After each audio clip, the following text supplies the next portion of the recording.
பிதாவை நாங்கள் நன்றி செலுத்துகிறோம். ரோமர் 1:16 நன்றை கவனிப்போம். ரோமர் 1:16 வாசிக்கின்ற பொழுது, கிறிஸ்துவின் சுவிசேஷத்தை குறித்து நான் வெட்கப்படேன். முன்பு யூதரிலும் பின்பு கிரேக்கரிலும் விசுவாசிக்கிறவனோ அவனுக்கு ரட்சிப்பு உண்டாவதற்கு அது தேவ பலனாய் இருக்கிறது. நற்செய்தியை முன்னிட்டு நான் வெட்கப்பட மாட்டேன், ஏனெனில் அதுவே கடவுளின் மீட்பளிக்கும் வல்லமை. முதலில் யூதருக்கும் அடுத்து கிரேக்கருக்கும், அதாவது நற்செய்தியை நம்பும் ஒவ்வொருவருக்கும் அது மீட்பின் பலனாய் இருக்கிறது. ரொம்ப முக்கியமான வார்த்தைங்க. தெய்வத்தினுடைய பலன் சுவிசேஷத்தில் நமக்கு கிடைக்கிறதா இருக்கிறது. வேதம் ரொம்ப அழகாய் பவுல் வழியை வெளிப்படுத்தப்படுகிற காரியம் என்ன? சுவிசேஷத்தை குறித்து நான் வெட்கப்பட மாட்டேன், கர்த்தருடைய வார்த்தை குறித்து நான் வெட்கப்பட மாட்டேன். நல்ல கவனிங்களேன். இந்த பவுல் இதற்கு முன்பதாக செய்த காரியம் என்ன? அவர் படித்து தேறினவர், கமாலின் பாதத்தில் அமர்ந்தவர், அவர் முழுக்க முழுக்க முழுக்க யூத மரபை பின்பற்றினவர், நியாயப்பிரமாணத்தின்படி நீதிமானாய் கருதப்பட்ட அந்த பவுல் அவர் சொல்லுகிறார், என் வயதில் எனக்கு ஒத்த எந்த மனுஷனும் என்னை போல் தேறினவன் இல்லை என்று அவர் மார்தட்டி கொண்டிருந்த அந்த நாட்கள் பாருங்களேன். இன்றைக்கு சொல்லுகிறார், கிறிஸ்துவின் சுவிசேஷத்தை நிமித்தம் நான் வெட்கப்பட மாட்டேன். ஏன்னா சுவிசேஷத்துக்கு எதிராய் போராடினவர் தான் பவுல். கிறிஸ்துவை அறிவித்தவர்களுக்கு எதிராக, கிறிஸ்துவை கொண்டு வந்தவர்களுக்கு எதிராக, இயேசு நல்லவர் என்று சொன்னவர்களுக்கு எதிராக இந்த பவுல் போராடி முழுக்க முழுக்க அவர் தண்டனை வாங்கி கொடுக்கவும் கொலை செய்யப்படவும் அந்த பவுல் அதிகாரத்தை வாங்கி இருந்தார் என்பதை நாம் பார்க்கிறோம். அப்படித்தானே? அப்படிப்பட்ட பவுலை கர்த்தர் தொட்டு சுகமாக்கின பொழுது, அவருடைய கண்களை திறந்த பொழுது, இருதயத்தை திறந்த பொழுது, நானே தேவன் என்று வெளிப்படுத்தின பொழுது, எல்லாவற்றையும் குப்பையாய் கருதி சுவிசேஷத்திற்காக தன்னுடைய வாழ்க்கையை அர்ப்பணிப்பதை நாம் பார்க்க முடிகிறது. அந்த பவுல் ரொம்ப அழகாய் சொல்லுகிறார், இந்த சுவிசேஷம் வாழ்க்கையை மாற்றின சுவிசேஷம், இந்த சுவிசேஷம் தான் எனது பலன் அப்படிங்கிறார். எவ்வளவு பெரிய வார்த்தை பாருங்க. கர்த்தருடைய வார்த்தை எனது பலன், கிறிஸ்துவினுடைய பலனாய் இருக்கிறார். கிறிஸ்துவுக்கு எதிராய் புறப்பட்ட அந்த பவுல் இப்பொழுது சொல்லுகிறார், கிறிஸ்து எனக்கு பலன். அப்ப அதுக்கு முன்னால வரைக்கும் பணத்தை நம்பினவர், அதிகாரத்தை நம்பினவர், படிப்பை நம்பினவர், இவை எல்லாம் எனக்கு இருந்தாலே போது, நான் யார் தெரியும் என்று மார்தட்டி கொண்டிருந்த அந்த மனுஷன் சொல்லக்கூடிய வார்த்தை, அவை அனைத்து குப்பையப்பா, கிறிஸ்துவை தவிர பலன் ஒன்றுமில்லை என்று சொல்லி கிறிஸ்துவை ஆதாயமாக்கி கொள்ள முடியாது, எல்லாவற்றையும் நஷ்டம் என்று நான் கருதுகிறேன் என்று அவர் வெளிப்படுத்தினாருங்க. நீங்களும் நான் ஒரு உன்னதமான சத்தியத்தை அறிந்து கொள்ள வேண்டும். சுவிசேஷம் நமது பலனாய் இருக்கிறது. நல்ல கவனிங்க. சுவிசேஷம் என்பது ரட்சிக்கப்படுவதற்கு நமக்கு கொடுக்கப்படக்கூடிய தேவ மகிமை. அப்படிங்க இன்னைக்கு பாவத்தில் விழுந்து கிடக்கிற நம்மை, வியாதியில் விழுந்து கிடக்கிற நம்மை சுவிசேஷம் எழுப்புகிறதா இருக்கிறது. சுவிசேஷம் என்றால் என்ன தெரியுமா?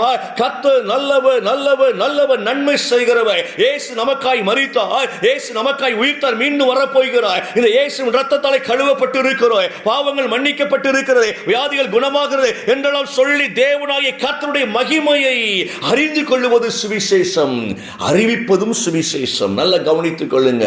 இந்த சுவிசேஷம் என்ன செய்கிறது? கிறிஸ்துவின் பக்கமாய் ஜனங்களை திருப்பி கொண்டு வருகிறது. ரட்சிப்பின் வழியிலே நடத்துவதற்கு அஸ்திவாரமாய் இருக்கிறது இந்த சுவிசேஷம். இன்னைக்கு நீங்கள் நான் ரட்சிக்கப்படுவதற்கு முதலில் தேவன் பயன்படுத்தின ஆயுதம் கர்த்தருடைய சுவிசேஷம். சத்தியம் என்பது சபையில நிலைத்து நிற்பதற்காய் நமக்காய் கற்றுக் கொடுக்கப்படுகிற காரியம். நல்ல கவனிங்க.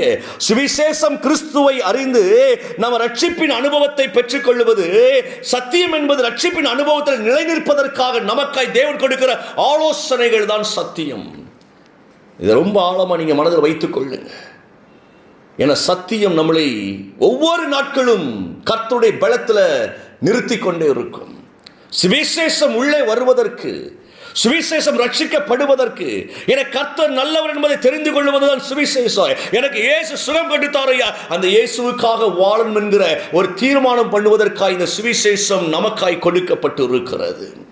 இதைத்தான் பவுல் எழுதுகிறார். நான் வெட்கப்பட மாட்டேன் இந்த சுவிசேஷத்தை அறிந்து கொள்வதற்கும் அறிவிப்பதற்கும். ஏனென்றால் அது ரட்சிப்பின் பலன். சூப்பர்லாங்க, பலனாயிருக்கிறது.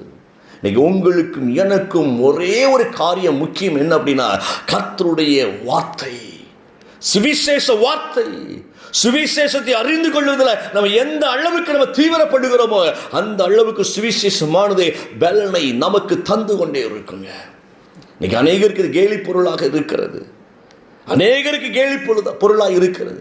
இந்த சுவிசேஷத்தினுடைய மகிமையான கிறிஸ்துவின் ஒளியை அறிந்து கொள்ள முடியாதபடிக்கு, நல்ல கவனிங்க, அதே பவுல் எழுதுகிறாரு, நம்ம கொரிந்தியர்ல வாசிக்கின்ற போது தெளிவாய் சொல்லப்பட்டு இருக்கிறது, இந்த கிறிஸ்துவின் சுவிசேஷத்தினுடைய மகிமையின் ஒளியை அறிந்து கொள்ள முடியாதபடிக்கு நம்முடைய கண்களை பிசாசு குருடாக்கி வைத்திருக்கிறான், இருதயத்தை குருடாக்கி வைத்திருக்கிறான், இருதயம் திறக்க முடியாதபடி சிந்தை குருடாக்கி வைத்திருக்கிறான். இயேசு நல்லவர் அப்படின்னு சொன்னா இன்னைக்கு அநேகர் சிரிக்கிறாங்க. அவர் நல்லவரா இருந்தா ஏன் இவ்வளவு பிரச்சனை அப்படின்னு அடுத்த கேள்வி கேட்கிறான். நல்ல கவனிங்க இந்த வார்த்தையை, ஏன் இவ்வளவு பிரச்சனை? சாதாரண காரியம் இல்லை. கிதியோன் கேட்கிறார்களா? நல்ல கவனிங்க இந்த வார்த்தையை. தேவன் எவ்வளவு நல்லவர், எவ்வளவு நல்லவர், எவ்வளவு நல்லவர். ஆண்டவரே, எங்கள் முன்னோரினுடைய தகப்பன், எங்கள் தேவனாகிய கர்த்தர் இன்றைக்கு இருந்திருந்தால் எங்களுக்கு ஏன் இந்த பிரச்சனை கேட்கிறாரு. தூதனிடத்தில் கேட்கிறாரு. அவரெல்லாம் எங்க போனார் தெரியலையே, நாங்கள் கஷ்டப்படுகிறோமே, வேதனைப்படுகிறோமே அப்படின்னு புலம்புறாரு. பராக்கிரமசாலியின் சொன்ன பிற்பாடும் புலம்புறாரு.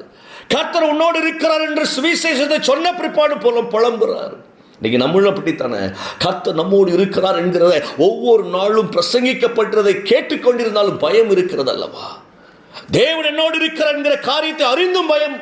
ஏன் அந்த பயம் அப்படின்னா, நம்ம இன்னும் சுவிசேஷத்தினுடைய ஒளியை அனுபவிக்கலாங்க. அந்த சுவிசேஷத்தை கேட்டுக்கொண்டு இருக்கிறோம், நமக்குள்ள அது வெளிச்சமாய் உள்ள போகல. ஆனால் இன்னைக்கு நீங்க தீர்மானம் பண்ணணும், இந்த சுவிசேஷத்தின் ஒளி தான் நமக்கு வாழ்வினுடைய ஆதாரம்.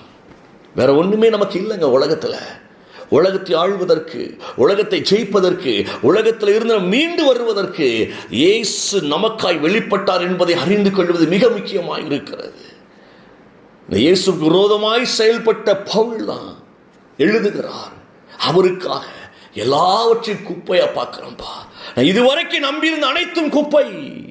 இந்த சுவிசேஷம் உள்ள வந்ததுக்கு அப்புறம் நான் சந்தோஷமா இருக்கிறேன், நிம்மதியா இருக்கிறேன். அது எனக்கு தேவ பலனாய் இருக்கிறது, நன்மையானதை பேச வைக்கிறது, ஆலோசனை கொடுக்க வைக்கிறது, அன்பு காட்ட வைக்கிறது, மற்றவங்க மேல இரக்கம் பாராட்ட வைக்கிறது. இது எவ்வளவு மகிமை நிறைந்தது அப்படின்னு பவுல் அதை அறிந்து கொள்ளுகிறார்.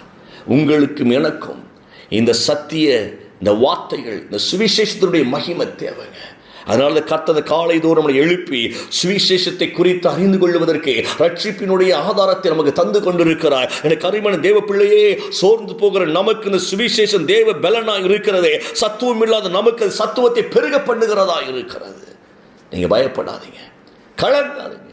சுவிசேஷத்தை அறிந்து கொள்வதற்கு தினம் தினம் தினம் தினமும் நீங்க வாஞ்சித்துக் கொண்டே இருங்க. ஆண்டவர் எங்கள் பிள்ளைகளும் அறிந்து கொள்ளட்டும் ஐயா, இந்த சுவிசேஷன் பிள்ளைகளின் காதுகளில் விழுவதாக. பிள்ளைகள் இருதயம் திறக்கப்படட்டும், என் கணவரின் இருதயம் திறக்கப்படட்டும், என் மனைவியின் இருதயம் திறக்கப்படட்டும், எங்கள் குடும்பத்தின் இருதயம் திறக்கப்படட்டும் என்றெல்லாம் சொல்லி ஒவ்வொரு நாளும் வாஞ்சையாய் சுவிசேஷத்தை நீங்கள் விரும்புங்கள். அவர் நல்லவர், அவர் நல்லவர் அப்படின்னு யார் அறிந்து கொள்ளுகிறோமோ அவங்க வாழ்க்கையில் ஜெயம் உண்டாகி கொண்டே இருக்கும். மனுஷனை பார்க்காதீங்க, எந்த மனுஷனை பார்த்து நீங்கள் பயப்பட வேண்டாம், குறை சொல்ல வேண்டாம், அவங்க குற்றங்களை எல்லாம் நீங்கள் தராசில் வச்சு நிறுத்தி பார்க்க வேண்டாம். நமக்கு தேவை இயேசு, அவரை மட்டும் பாருங்கள், பலன் உண்டாகும். உலகத்தை பார்த்தா பலவீனப்பட்டுருவோம், எவன் நல்லவன் அப்படின்னு சொல்லிக்கிட்டு நம்மளும் கெட்டவனாக மாறிக்கிட்டே இருப்போம்.